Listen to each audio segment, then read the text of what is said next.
We were armed with our M16s and Colt Commando XM-177s. The North Vietnamese were supplied by the Soviet Union, strapped with AK-47s. I still remember the Tet Offensive. We were supposed to be celebrating a holiday, the Lunar New Year, but at early morning we had to defend ourselves from a surprise attack. You know how this guerrilla warfare be. But this ambush from the King Kong struck more than 100 towns and cities throughout Vietnam.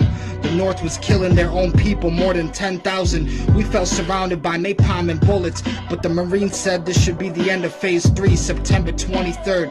Maybe if we're lucky, we get welcomed by our families. But what's the worst outcome? Meeting your family again in heaven, or going back to America and being outcasted and banished? You know they won't give any Purple Hearts to these Vietnam veterans. Trying to find employment, good fucking luck with that. Better off dying for this war in a foreign country, and you don't even know what the fuck you're in the middle of this Vietnam Civil War for. I've heard rumors they're using their own soldiers as human experiments. Fucked up on all these hallucinogenics. These psychochemists are so relentless.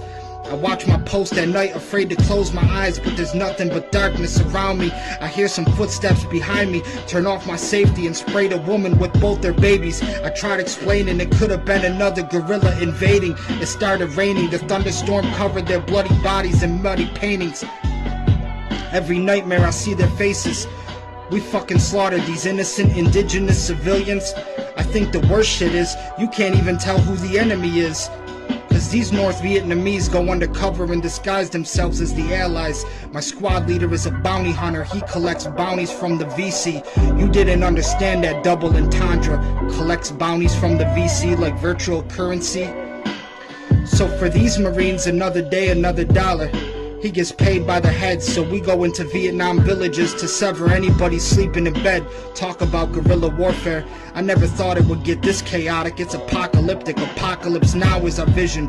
We have to kill an officer gone mad, terminate and tell his family that our Francis Ford was to dispatch into the Badlands, but it became our wasteland. And my leader tells us that is better than going back to New York in the late 70s, early 80s. It's only violence and crime, bankrupt and grime, dirty and decaying, under an economic collapse. Shit, they won't even let me buy a Coca-Cola in Vietnam, but we can buy these whores and run trains on the hoochies and donut dollies. They get paid more money than a Viet Cong captain would on salary. And they never had toilets or indoor plumbing, but they know how to fix the US soldiers' plumbing. Wait, I think I hear something behind me, those footsteps again. But maybe it's nothing. Maybe I'm ghost hunting.